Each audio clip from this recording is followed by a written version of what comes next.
Hello, my artsy friends. Today we're going to be learning the leaf stitch. Let's dive in. Starting with the water-soluble stabilizer, I printed this, cut it out, and I'm just going to stick it here onto my fabric and get started.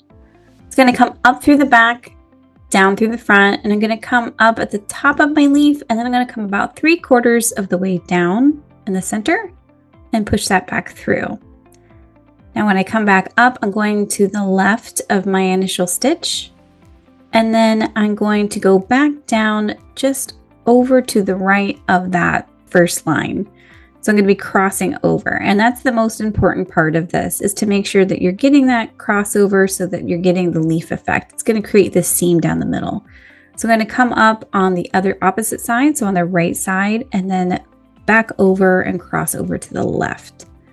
So I'm going to keep doing this down the edge of my leaf. I'm going to come up and then cross over my center and just back down to the opposite side.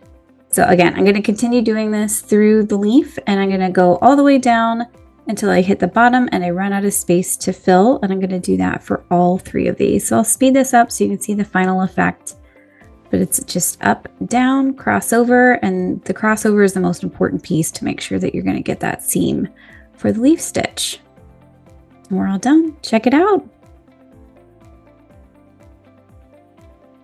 Thank you for stitching with me today. Be sure to download your free pattern sampler and guide wherever you're watching this lesson.